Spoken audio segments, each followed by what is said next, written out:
Bom dia a todos. Bom dia. Está todo mundo acordado, né? Supostamente, pelo menos. 10h45. Nós estou terminando hoje essa coisa que nós começamos, esses estudos ou pregações, o que seja, sobre as 7 igrejas do Apocalipse. E eu não tinha planejado que isso ia dar em 3 vezes. Depois, na terça-feira, conversando com o Rogério, eu falei assim: e aí, vai terminar? Eu falei, acho melhor terminar a tarefa começada, né? E não deixar muito lá para frente para terminar. Mas não era realmente o plano, não era para ser assim. Mas graças a Deus podemos estar aqui, podemos terminar hoje de manhã, pelo menos essa parte. Há muitas outras coisas que poderiam ser faladas nesses estudos, mas aquilo que nós estamos considerando o nosso tema, olhando para essas cartas, o tema é Jesus Cristo, o Senhor absoluto da igreja. É desta maneira que nós estamos olhando para essas cartas, pelo fato de que Cristo mesmo se apresenta, de que Cristo mesmo dita essas cartas ao apóstolo João e manda que essas cartas cheguem até essas igrejas. Todas elas nós vimos a semana passada na Turquia, na atual Turquia, não muito distantes uma da outra, e o fato de que essas cartas deveriam chegar da forma como Jesus mesmo disse que deveria ser. E nós falamos também na primeira introdução que fizemos 2 semanas atrás, de que essas cartas não têm uma característica teológica ou eclesiológica de dizer como é que a igreja deve funcionar. Jesus está olhando e escrevendo essas cartas ou ditando essas cartas para que cheguem onde ele está fazendo uma avaliação exata, justa e correta da vida dessas igrejas. Eu até mencionei aqui no primeiro domingo que estava falando sobre isso, que muitos anos atrás, quando a gente ainda morava lá em Roraima, e num acampamento de carnaval de uma igreja, eu tinha sido desafiado exatamente a dar um estudo sobre as sete igrejas, e o meu tema foi o raio-x da igreja. Bom, aquilo lá deve ter sido em algum ano dos anos 80, 90 ali, quando a gente morava lá. Hoje tem equipamentos um bocado mais precisos, né, para fazer olhar por dentro de alguém. Mas esse fato de que a forma como Cristo vai se apresentando e todo o conteúdo da carta vai mostrando que Ele sabe exatamente como está cada igreja. E nós falamos aqui também no primeiro domingo que Ele não ouviu dizer de ninguém, Ele não perguntou para ninguém, também não tem nenhuma palavra do tipo assim, quem sabe, talvez, ou alguma coisa do tipo, porque Ele exatamente no ponto, ele sabia exatamente o que estava acontecendo. E também o fato de que Jesus não exagerou nem positivamente nem negativamente nas suas avaliações. Também ele não condenou o todo quando tinha alguma coisa ruim em alguma dessas igrejas, e também não aprovou o todo quando tinha alguma coisa errada, quando tinha alguma coisa boa também. Então ele vai assim trabalhando de forma muito, muito justa, direta. E a razão de estarmos olhando então esses estudos, essas cartas, é para que a gente ganhe alguma capacidade nós de discernimento sobre nós, essa igreja que está aqui, da qual nós fazemos parte. E a pergunta que a gente lançou desde o começo é: o que Jesus escreveria para nós se ele fosse escrever uma carta para nós, Igreja Batista do Catuaí? Bem, nós não sabemos se isso vai acontecer, provavelmente não vai acontecer.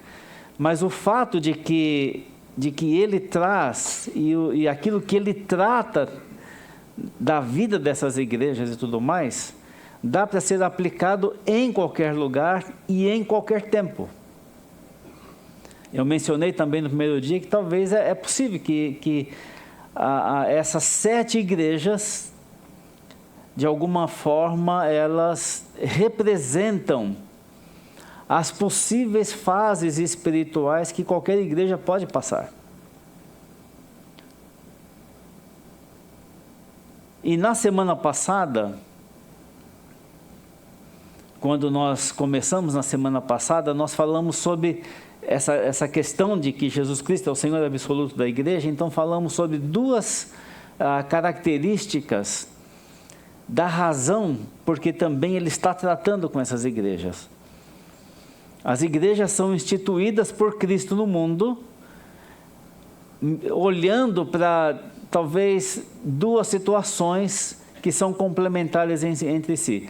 As igrejas de Cristo, qualquer uma delas, e aqui em Londrina tem muitas igrejas locais, e nós estamos falando aqui de igrejas locais, porque essas igrejas todas estavam localizadas naquele mapa que nós já vimos, de 2 perspectivas. Uma é que a razão da existência da Igreja de Cristo no mundo, ou seja, uma igreja como essa, que se reúne nesse lugar e em muitos outros lugares do mundo, elas existem para glorificar a Cristo e para cumprir a missão de Cristo no mundo. Isso é muito interessante que nesta semana passada agora, havia um grupo de pessoas, alguns que eu conheço, estavam reunidos em Bogotá, na Colômbia, sob o patrocínio da Aliança Evangélica Mundial, ou da Comissão de Missões da Aliança Evangélica Mundial, falando sobre a missão de Deus, ou como se conhece, a Missio Dei, a missão de Deus. E a questão toda que talvez, eu não sei qual foram os temas discutidos lá, tratados, isso virá depois num relatório. Eu tenho uma reunião amanhã à noite e algumas pessoas que estiveram aí vão relatar um pouco a respeito dessas reuniões, do que foi tratado. Mas quando nós falamos do fato que a igreja existe no mundo para glorificar a Cristo e cumprir a missão de Cristo no mundo, ou seja, fazer aquilo que Jesus mesmo iria fazer se ele continuasse no mundo. Agora, uma coisa precisa ser dita: se Jesus, depois de ressurreto, de morto na cruz e ressurreto, tivesse permanecido no mundo, a sua missão já teria terminado, certamente. Ele falaria e fala, não é que ele falaria, ele fala os mais de 7.000 idiomas falados nesse mundo. Ele fala todos eles. Por que ele fala todos eles? Porque ele comunica com todas as pessoas nesse mundo, de maneira totalmente compreendida. Mas quando eu estava pensando nessa continuidade, então, uma igreja que está glorificando a Cristo no mundo e está cumprindo a missão de Cristo no mundo, que lhe toca, porque veja só, irmãos, eu não posso dizer aqui que essa Igreja Batista Catuaí é responsável em pregar o Evangelho no mundo inteiro, por várias razões. Primeiro, porque não existe só ela. Segundo, porque ela não tem condições de fazer isso por ela mesma. Mas tem uma parte da missão de Cristo no mundo que compete a essa igreja. Então, esses estudos também deveriam nos ajudar de alguma forma a saber. Então, vamos abrir em Apocalipse capítulo 3 e olhar essas 3 últimas igrejas que nós não vimos até a semana passada. E enquanto vocês vão abrindo suas Bíblias, ligando suas Bíblias, ou o que seja. Uma igreja que glorifica a Cristo e cumpre a missão de Cristo no mundo é uma igreja que nós podemos chamar então de uma igreja relevante. E quem determina se uma igreja é ou não relevante é o próprio Cristo. Porque se nós formos relevantes para Cristo, para a missão dele, aqui onde essa igreja está estabelecida, olhando como essa igreja está olhando a sua vizinhança, olhando do outro lado dessa rua aqui na frente, a Universidade Estadual de Londrina, olhando para outros lugares, para os missionários que ela sustenta, que estão no Quênia, em Moçambique e trabalhando aqui no Brasil também. Então, uma igreja que está cumprindo a missão de Cristo é uma igreja relevante, mas quem determina a relevância de uma igreja não é a sociedade e não é ninguém mais ou ninguém especializado em igreja que pode definir que uma igreja é relevante ou não. Ela é relevante se for relevante para o próprio Jesus, a existência dela. E é muito interessante, eu estava falando agora há pouco sobre a Aliança Evangélica Mundial, e eu estou introduzindo aqui dessa maneira, porque nós vamos, no fim, a gente vai ver um pouco a respeito disso, mas a Comissão de Missões da Aliança Evangélica Mundial fez talvez a sua primeira reunião a respeito do alcance do mundo com o Evangelho em 1916, na cidade do Panamá. Apesar dos meus cabelos brancos, eu não estava lá, não se preocupem. Nem eu. Nem eu, tá vendo? Mas em 1916, o tema que foi tratado na cidade do Panamá, em 1916, em relação ao alcance do mundo com o Evangelho, foi do Ocidente para o resto do mundo. Esse foi o tema. Né? From the West to the West, era esse exatamente o tema, do Ocidente para o resto do mundo. E aí eu tive o privilégio de participar de uma outra reunião dessa, já em 2016, então, porém, 100 anos depois, na mesma cidade do Panamá, no mesmo hotel em que eles fizeram a primeira reunião em 1916, fizeram uma de comemoração em 2016. E eles falaram a respeito disso, do que foi falado em 1916. E em 2016, o tema foi muito interessante, como mudou, felizmente, essa característica de pensar a obra de Cristo no mundo, a obra de Deus no mundo, em termos do alcance que isso deve ter. De todos os lugares para todos os lugares. No sentido de que qualquer igreja, qualquer congregação, por menor que seja, independentemente de onde ela esteja, ela faz parte do plano de Deus para alcançar outros lugares. E nesse sentido, se formos olhar geograficamente, já nem é mais a partir de Jerusalém, a não ser que queiramos considerar Jerusalém como nosso lugar. Senão, não. Então, qualquer igreja, qualquer pequena congregação que exista, por exemplo, num país como Moçambique, que exista na selva amazônica, onde já tem muitas igrejas, graças a Deus, e em outros lugares, pequenas congregações, pequenas ou grandes, o tema foi de todos os lugares para todos os lugares. De todas as etnias para todas as etnias.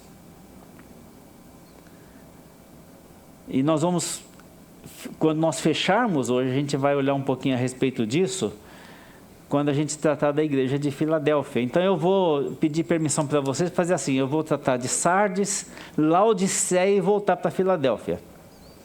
Tá ok? Então, a igreja de Sardes, versículo 1, capítulo 3, a partir do versículo 1, diz assim: ao anjo da igreja em Sardes escreve. Lembra que aqui Jesus, em cada uma dessas cartas, faz uma autoapresentação que tem a ver com aquilo que está acontecendo ou na cidade, ou na igreja, ou nos dois. E também falamos nesses estudos que dessas igrejas, muitas delas estavam afetadas por aquilo que acontecia na cidade onde elas estavam estabelecidas. Então, algumas vezes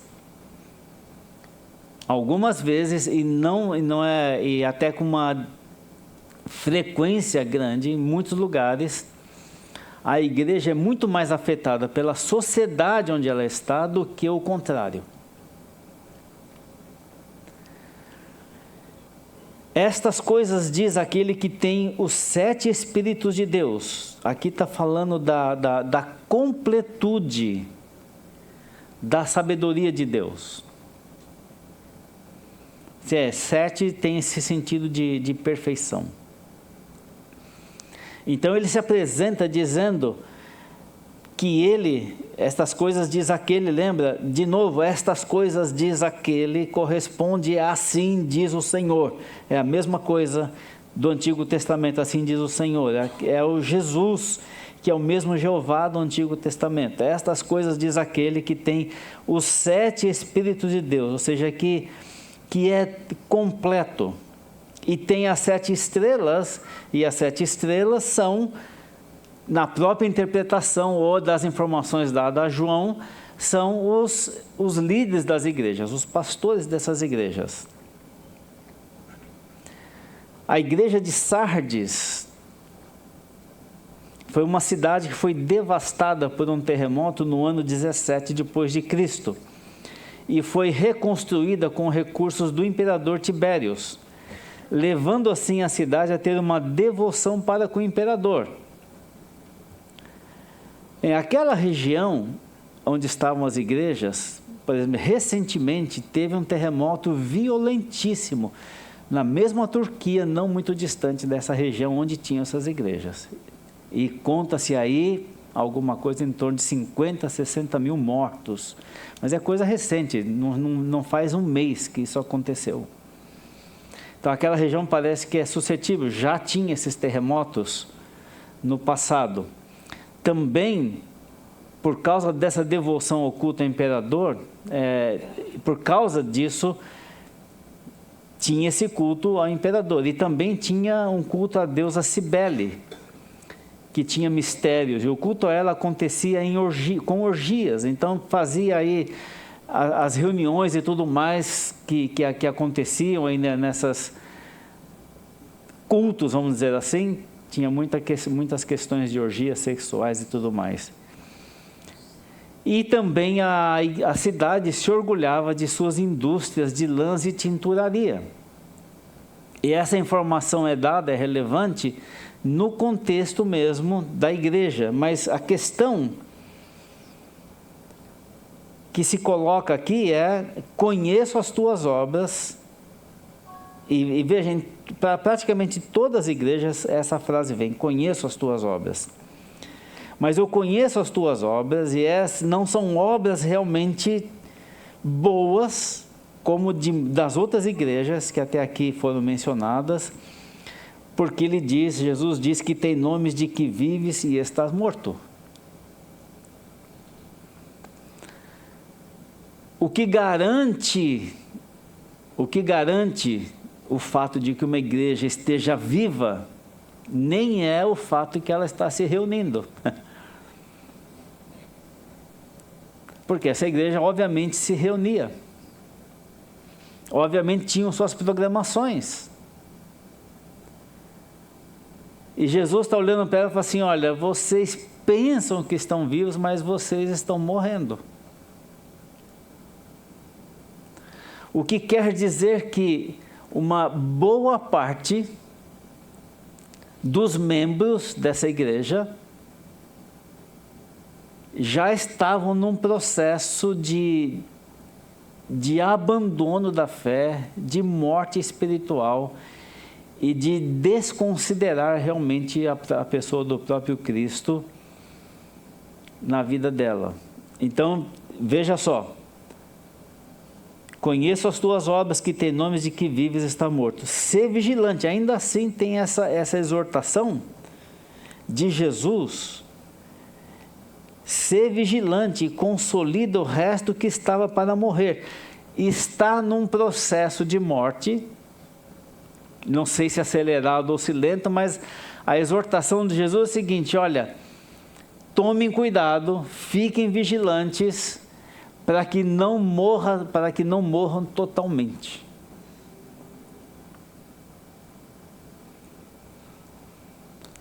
Aquilo que talvez eles já não podiam mais perceber internamente eles mesmos, Jesus estava dizendo: olha, presta atenção,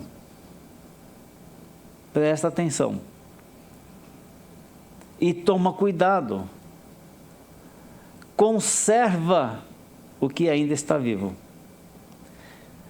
E aqui está, obviamente, e talvez aqui vale essa reflexão para nós hoje de manhã, obviamente parte desse processo de ser vigilante e preservar o que não morreu, tem a ver, veja, quem estava recebendo essas cartas, ou iriam receber essas cartas, eram os pastores das igrejas.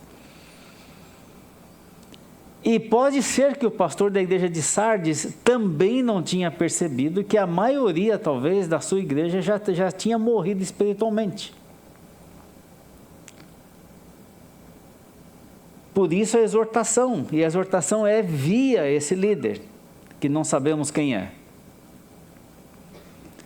Mas provavelmente, parte desse processo de ser vigilante e tudo mais, significa o que é necessário, provavelmente, fazer muitas vezes, voltar a pregar o Evangelho e as coisas básicas da fé novamente dentro da igreja. Chamado assim, né, já se criou escala sob dificuldade de evangelizar, né, de 0 a 5.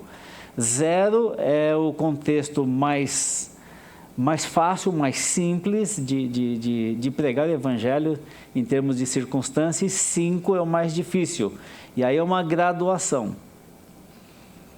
Mas é chamado de evangelismo 0 quando você evangeliza dentro da igreja, quando você tem que pregar o evangelho para aqueles que estão vindo à igreja, para aqueles que estão frequentando,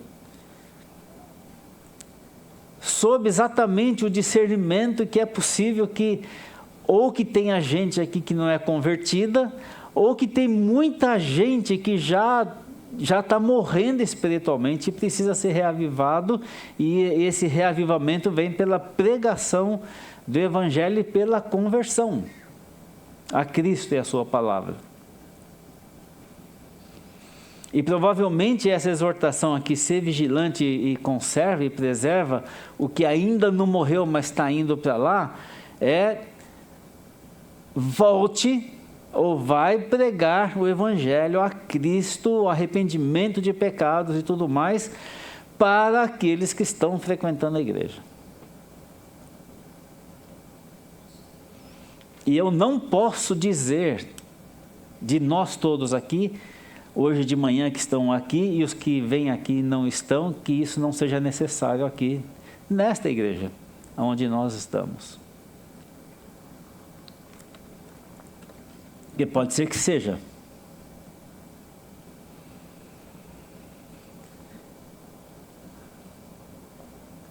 Porque Jesus disse: não tenho achado íntegras as tuas obras na presença do meu Deus. O que vocês estão fazendo, veja, tinha atividade, agora a sua atividade já não serve mais. O que ele está dizendo é o seguinte: o que vocês estão fazendo, as suas atividades como igreja, pode ser as suas reuniões, pode ser as suas celebrações, o que seja que vocês estejam fazendo, de repente, obras sociais, não sei, o que quer que seja que vocês estão fazendo, já não são mais íntegras e nem aceitáveis diante do meu Deus, diante do meu Pai. Jesus está falando isso. E de novo, a atividade da igreja, as atividades da igreja que são íntegras diante de Deus, são as atividades direcionadas pelo cabeça da igreja, que é Cristo. Quando a igreja começa a fazer, ou eu vou dizer, inventar atividades, ou fazer coisas que não tem um direcionamento claro das Escrituras para aquilo que ela deve fazer, essas coisas podem ser feitas, pode ocupar espaço, pode se usar dinheiro para todas essas coisas, para essas atividades, porém, não são íntegras diante de Deus, não servem. E as obras dessa igreja aqui já tinham passado por essa questão. As suas obras não são íntegras diante do meu Deus. Lembra-te, pois, do que tens recebido e ouvido, guarda-o e arrepende-te. Todas essas igrejas, essas 7 igrejas, todas elas de alguma forma, as que não foram fundadas pelos apóstolos diretamente, foram resultado do trabalho dos apóstolos. E é possível, porque quando Jesus diz aqui que eles precisam se lembrar do que eles já receberam, dá para entender que, primeiro, que eles deveriam ter parte das Escrituras nas mãos. Talvez as cartas de Paulo e outras cartas, talvez tenham circulado entre eles. De qualquer forma, tinham os seus pastores, os seus líderes. Mas Jesus reconhece e sabe que eles tinham recebido. Assim como nós que estamos aqui hoje de manhã, temos recebido da palavra de Deus. Temos recebido da mensagem. E Jesus diz, guarda, se arrepende, baseado naquilo que vocês receberam. Porquanto, se não vigiares, virei como ladrão. E não conhecerás de modo algum em que hora virei contra ti. E às vezes que Jesus fala sobre vir até ti, até você, ele não está falando da sua segunda volta, ele está falando de uma visita específica para corrigir a situação. De alguma forma, provavelmente não presencial, haveria, se não houvesse correção, haveria uma visitação específica de Jesus para essa igreja específica, para corrigir isso que estava acontecendo. E ele fala que vai vir como ladrão, ou seja, quando ninguém pode esperar. E veja, a igreja de Sardes, ou a cidade de Sardes, eles já tinham passado por algumas invasões e tudo mais, e algumas invasões que eles tinham sofrido e tinham sido destruídos, é porque eles não estavam vigiando. E Jesus está dizendo, olha, e se vocês continuarem, essa igreja continuar sem ser uma igreja vigilante, eu vou vir e vocês não vão perceber. Como um ladrão. Tens, contudo, em Sardes umas poucas pessoas. Veja que, então, não sabemos quanta gente frequentava aquela igreja, mas apenas uma pequena porcentagem dos membros dessa igreja não tinham contaminado as suas vestiduras e andarão de branco junto comigo, pois são dignas. E vestiduras brancas aqui é proposital em contraste com as roupas coloridas que eram feitas na cidade, porque eles tinham tinturaria. Eles trabalhavam com essas coisas e tingiam as roupas de variadas cores. E pode ser que essas variadas cores tivessem algum sentido espiritual ou algum sentido religioso. Então, se a cidade te promete roupas coloridas, eu estou dizendo, vocês vão andar de branco comigo. É isso que ele está prometendo. E ele, de novo, umas poucas pessoas que não se contaminaram. As suas vidas. E aí então, ele traz a promessa, no versículo 5. O vencedor será assim vestido de vestiduras brancas, e de modo nenhum apagarei o seu nome do livro da vida. Veja, não quer dizer que qualquer nome que está escrito no livro da vida possa ser apagado. Nenhum livro, nenhum nome que estiver escrito no livro da vida do Cordeiro será apagado. Mas ele está reforçando isso aqui para animar aqueles que estavam firmes e fiéis, a permanecerem firmes e fiéis. Porque o nome deles constava no livro da vida e aí iria permanecer. Lembra que em Apocalipse, lá no final, nos capítulos 19 e 20, fala essa coisa dos livros. Quando Cristo, no julgamento final, fala de livro e de livros.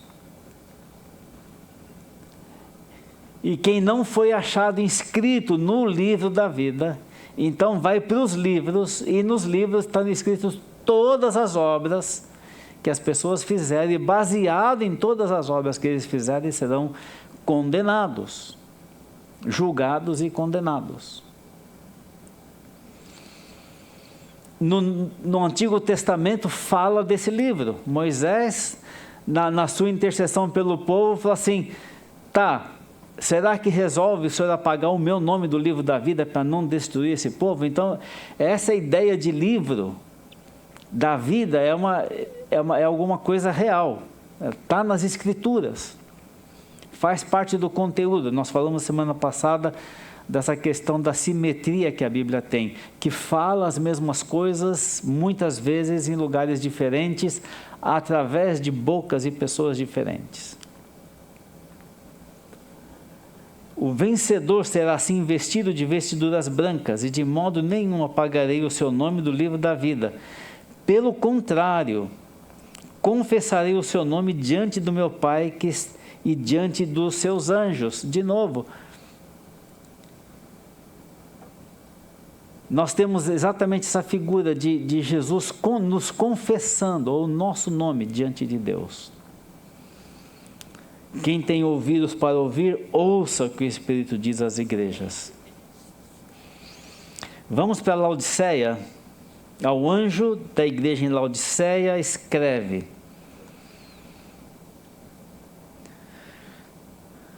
uma cidade próspera, que tinha como Deus Zeus, e também tinha aí o culto ao imperador Domiciano. Ao anjo da igreja em Laodiceia escreve: estas coisas diz o Amém, a testemunha fiel e verdadeira, o princípio da criação de Deus. E o Amém, tanto no Antigo Testamento, no Novo Testamento e tudo mais, significa, é assim mesmo, isso é verdade. Então, essas coisas diz aquele que é totalmente verdadeiro e totalmente fiel. Então, como Amém, essa palavra não era uma palavra tão clara no grego e nos outros idiomas, então quando diz essas coisas diz o Amém, a testemunha fiel e verdadeira é um complemento para explicar o que significa o Amém. A testemunha fiel e verdadeira, aquele que é totalmente confiável. E quando fala aquele que é o princípio da criação de Deus, a forma como está traduzido pode sempre trazer essa ideia e essa heresia que muitas vezes se prega ou se diz que Jesus era só uma criação de Deus. Não. A ideia aqui que fala que ele é o princípio da criação de Deus, que ele é o soberano da criação de Deus. Veja que em João capítulo 1, quando João abre o seu evangelho, ele falando a respeito de Cristo, está escrito lá: e sem ele nada do que foi feito se fez. E aí então, quando nós vamos para Gênesis capítulo 1, tudo que foi feito lá foi feito através da pessoa de Cristo. É isso que João está repetindo aqui de novo a respeito da pessoa de Cristo. Conheço as tuas obras, que nem és frio nem quente. E aqui, de novo, a igreja afetada pelas condições da cidade. Laodiceia, uma cidade próspera economicamente, pessoas ricas, muitas coisas, mas sofria com o problema de água. As águas que chegavam em Laodiceia eram águas mornas, na época que não se cavava poços, né? Então havia águas quentes de lugares altos que desciam para Laodiceia, mas quando chegava em Laodiceia não tinha dado tempo de esfriar, então eram águas mornas. E águas mornas serve para causar vômito. E não tinha água fria, era um problema da cidade. E a igreja, e Jesus está dizendo assim, olha, essa igreja não é quente nem fria. Quem dera fosses frio ou quente. Quando eu e minha esposa éramos noivos, nós visitamos uma pessoa conhecida que tinha sido presa lá na cidade dela. E nós fomos visitar, tinha sido preso com uma rapaziada lá, e conversando com ele, ele falou sobre isso aqui, ele falou assim, não, mas veja, a Bíblia diz que a gente tem que ser frio ou quente, não pode ser mais ou menos. Eu falei, é verdade. E o que ele estava dizendo é o seguinte, assim, eu não estou sendo quente, não quero ser morno, então é melhor ser frio. Não é exatamente isso que isso aqui quer dizer, mas eu perguntei para ele assim, tá, e por que você não pode decidir ser quente?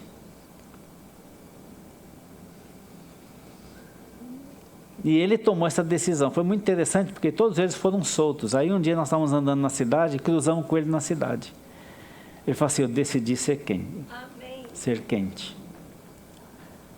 E é verdade, até hoje. Isso é amigo nosso, né? Até hoje, firme no Evangelho. Mas esse problema de mais ou menos, essa coisa como diz, de crente que está com um pé na igreja, outro pé não sei na onde, não é mais ou menos, né? De vez em quando está bom. Orar quando está doente, esse tipo de situação. Assim, porque és morno, nem és quente nem frio, estou a ponto de vomitar-te da minha boca. Pois dizes, estou rico e abastado, e não preciso de coisa alguma. Imagina isso aqui, uma igreja dizendo isso. E talvez fosse verdade no que diz respeito a finanças ou a posses.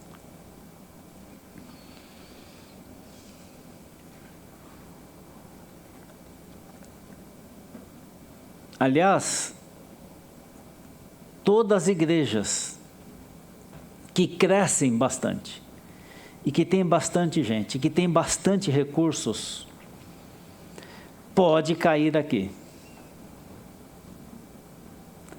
Eu não preciso de ninguém.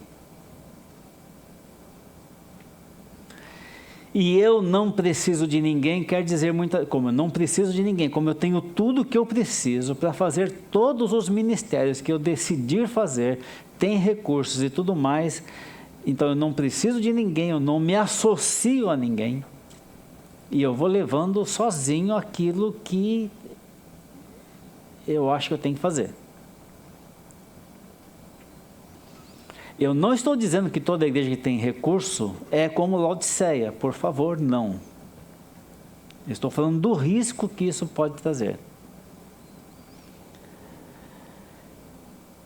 A avaliação de Jesus eles diziam, estou rico e abastado e não preciso de coisa alguma. E Jesus fala assim, vocês nem sabem. E veja só o que Jesus vai dizer aqui, a avaliação de Jesus, que vocês são infelizes. Tu és infeliz, sim, miserável, pobre, cego e nu. Isso é tipo assim, a coisa está complicada. Prosperidade material nunca foi, em lugar nenhum, sinal de prosperidade espiritual.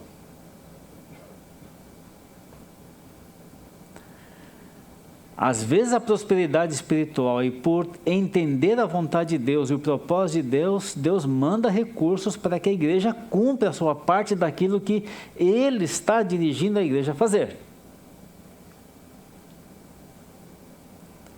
Mas prosperidade material não é, em lugar nenhum nas Escrituras, significado de prosperidade espiritual.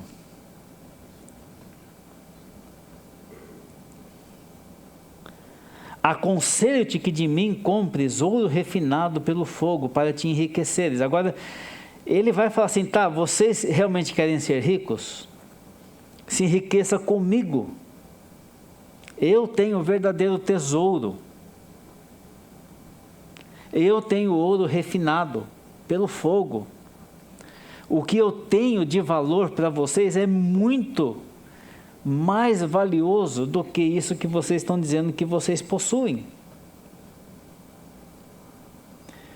Eu vou dar para vocês vestiduras brancas para te vestires, a fim de que não seja manifesta e a vergonha da tua nudez. O que está dizendo é o seguinte, não tem, imagina irmãos, não tem pior coisa para alguém o dia que tiver se apresentar diante de Cristo, se achar nu.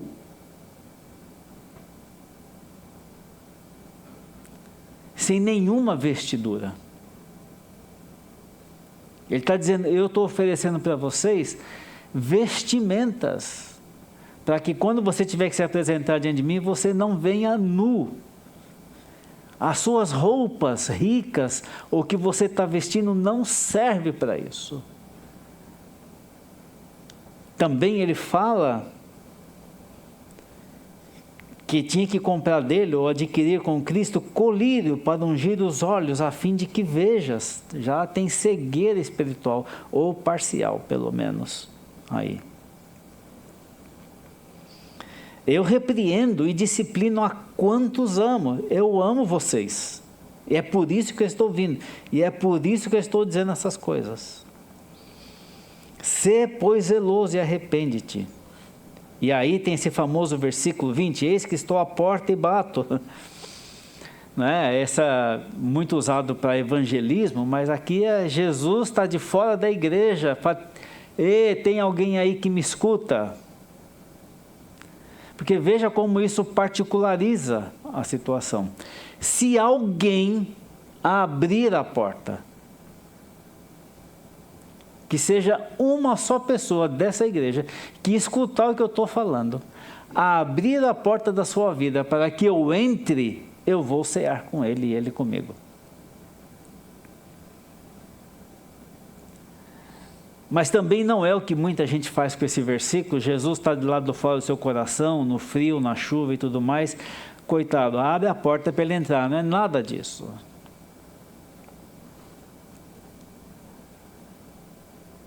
Não tem situação pior para algo que se chama igreja e Jesus está do lado de fora.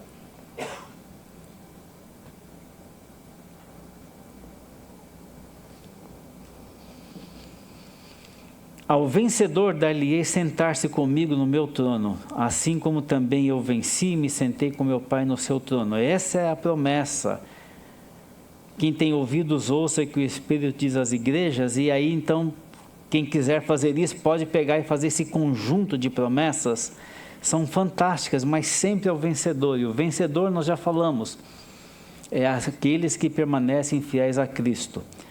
E vamos tratar da igreja de Filadélfia. E eu queria terminar falando sobre essa igreja e também considerando o que nós ouvimos hoje de manhã do ministério dos Gideões aqui. E sobre a obra missionária, sobre a obra de evangelização que é necessário ser feita em nosso mundo ainda hoje. Porque essa é a igreja que, se nós formos pegar qualquer dessas igrejas como modelo, tem que ser essa aqui.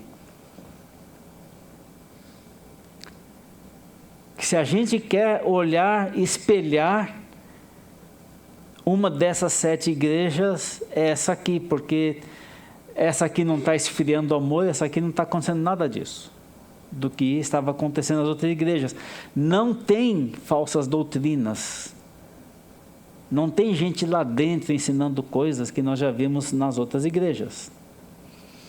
Ao anjo da igreja em Filadélfia escreve: estas coisas diz o santo, o verdadeiro, aquele que tem a chave de Davi, que abre e ninguém fechará, e que fecha e ninguém abrirá. E essa frase que Jesus fala a respeito da chave de Davi é uma profecia messiânica que aparece em Isaías 22, 22. Já falava sobre isso lá. A cidade de Filadélfia, dentre todas as cidades, era a mais nova e a menor de todas. E ela tinha sido construída com um propósito muito interessante, de que ela fosse uma porta para a entrada da cultura e a língua grega para a região de Lídia e Frígia. E, inclusive, a história diz que a cidade de Lídia, inclusive, abandonou, com essa entrada da cultura grega e da língua grega, a região de Lídia abandonou o seu idioma local e adotou o grego como seu idioma. E a razão de trazer esse dado histórico da cidade é porque aqui fala de porta, né? Mas Jesus se apresenta para essa igreja que tem a chave de Davi, que é a chave do reino. É ele que tem nas mãos. Que abre e ninguém fechará, e fecha e ninguém abrirá. Esse é o poder do Senhor absoluto da igreja. Se ele abrir, ninguém fecha. E se ele fechar, ninguém abre. Aqui, quando diz que tem porta aberta, não está dizendo que não tem problema e nem dificuldade, não. Mas está dizendo que se ele abrir, ninguém fecha. Mas se alguma coisa acontecer que ele precisa fechar, ninguém abre. Ninguém. Conheço as tuas obras, eis que... Agora então vem essa coisa da porta, né? Conheço as tuas obras, eis que tenho posto diante de ti uma porta aberta, a qual ninguém pode fechar. Eu coloquei dentro de vocês uma porta. Eu achei muito interessante nas informações que recebemos. Não é a primeira vez, obviamente, que eu ouço a respeito do ministério dos Gideões, mas todos eles pertencem a alguma igreja local como essa, e alguns são dessa igreja, né?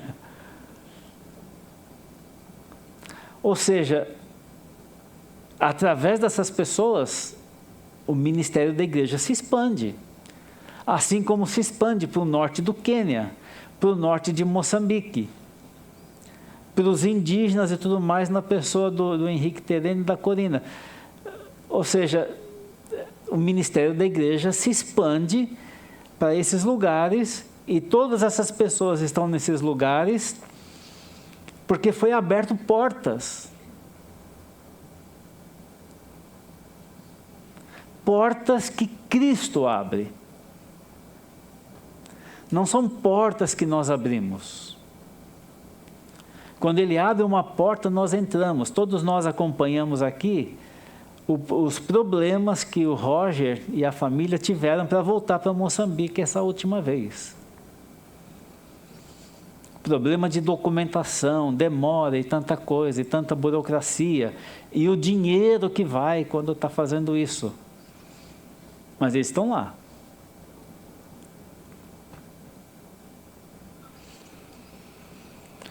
E é muito interessante essa colocação de Jesus para essa igreja, porque é a única igreja que ele fala isso.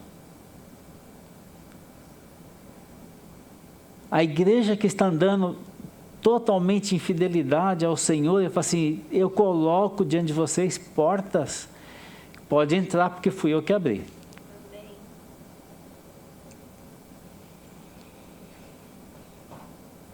A qual ninguém pode fechar. Aí ele diz, vocês têm pouca força, entretanto guardaste a minha palavra e não negaste meu nome. O que ele está dizendo é o seguinte, vocês não são uma igreja poderosa para dizer, e é essa compreensão que precisamos ter com respeito a isso aqui, que o meu poder é que vai se manifestar através de vocês. Não é esse o princípio? O poder se aperfeiçoa onde? Na fraqueza. Talvez poucos recursos financeiros, talvez uma igreja com poucos membros, talvez com muitas dificuldades, talvez ainda debaixo de perseguição ou coisa assim, porque aqui fala de judeus que perseguiam essa igreja. Mas ele está dizendo que o que ele quer dizer que vocês têm pouca força é que eu abri uma porta e vocês vão entrar, porque a força eu vou dar os recursos que vocês precisam para entrar e fazer as coisas das portas que eu estou abrindo para vocês.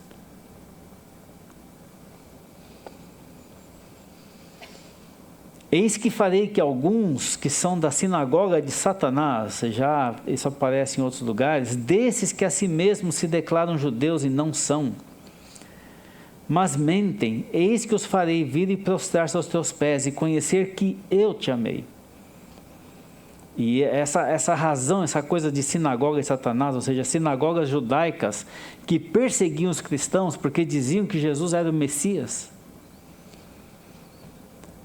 Assim, eu vou me manifestar a eles e eles vão perceber.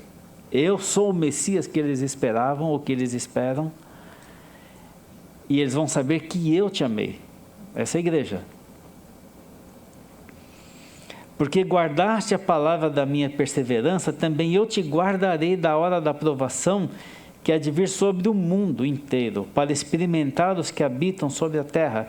Eu vou guardar vocês. Venho sem demora, conserva o que tens, para que ninguém tome a tua coroa. E aqui então, essa igreja, e por isso que eu queria terminar com essa igreja, em vez com a igreja de Laodiceia, porque isso aqui tem que lançar para nós perspectivas. Olhar para essa igreja e olhar para Jesus que está dizendo isso para essa igreja.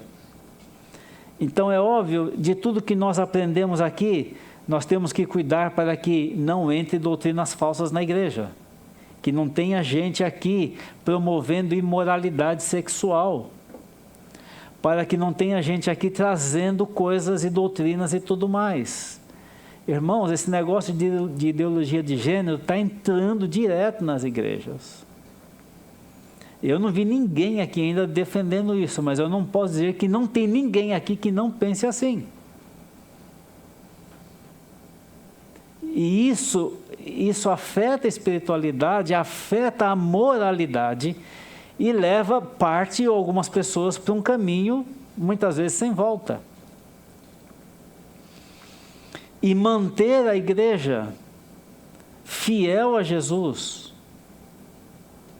caminhando na palavra, tomando cuidado com essas coisas, não deixando o amor esfriar, nós temos essa palavra que Ele vai abrir portas para que a gente entre e faça aquilo que Ele quer que nós façamos.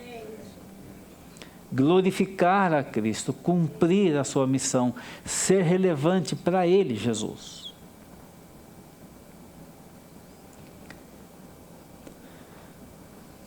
Graças a Deus pelos irmãos de 70 anos, ou mais. Eu também já cheguei.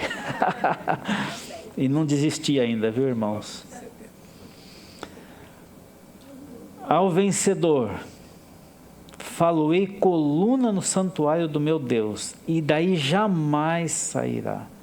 Está falando daqueles templos antigos cheios de colunas. Essa é a posição que esses crentes receberiam. E também sobre ele o nome do meu Deus, o nome da cidade do meu Deus, a Nova Jerusalém, que desce do céu, vinda da parte do meu Deus, e o meu novo nome. É isso que está prometido. Quem tem ouvidos, ouça o que o Espírito diz às igrejas. E tem que ser o Espírito, não basta o Enoque dizer. Não basta.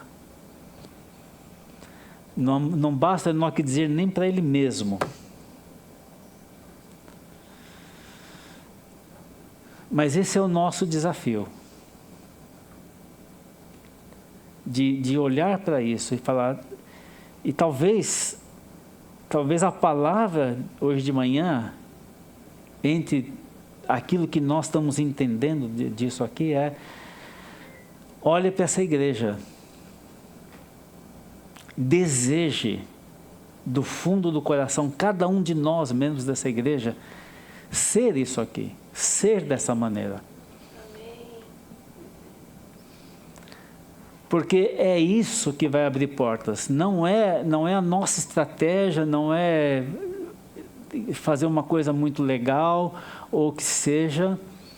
As portas que Jesus abre é para que a igreja entre e ele entra com a igreja, se manifeste em todo lugar em que a igreja vá. Amém. E eu espero que isso seja o desejo do nosso coração, ao olhar essa última igreja e falar assim, é isso que eu quero, e é isso que eu preciso.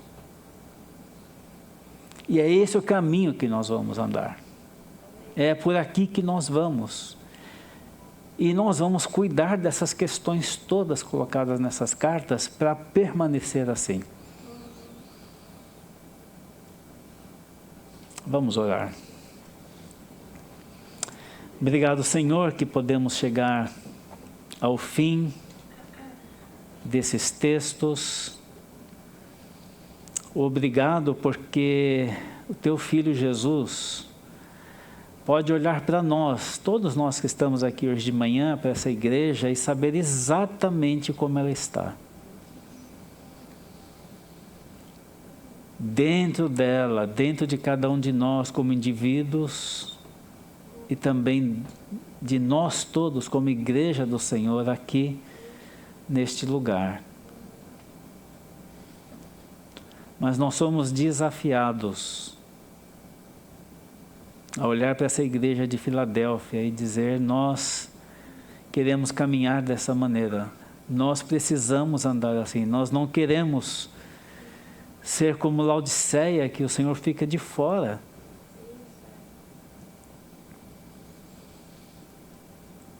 Mas de vermos, andarmos em fidelidade e vermos as portas que o Senhor abre.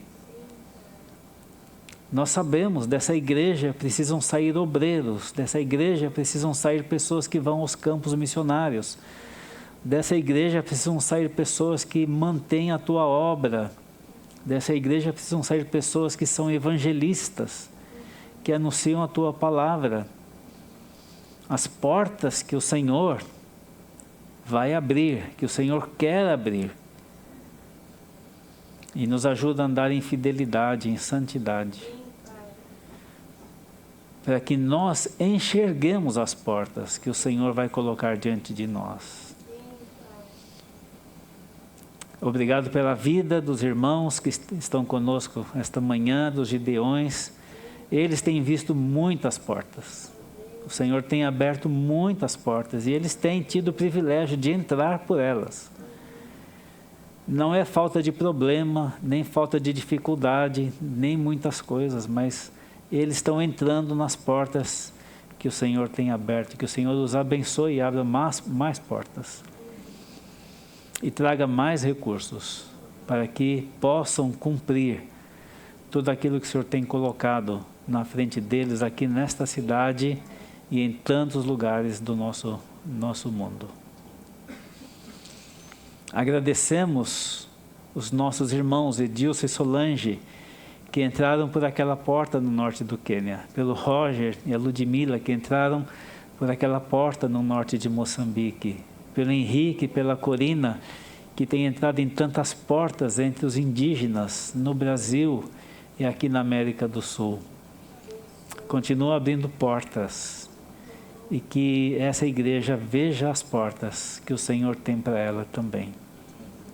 Nós oramos assim, Pai, nós pedimos que o Senhor nos dirija neste sentido. Nós oramos em nome de Jesus. Amém. Amém, irmãos. Boa semana a todos.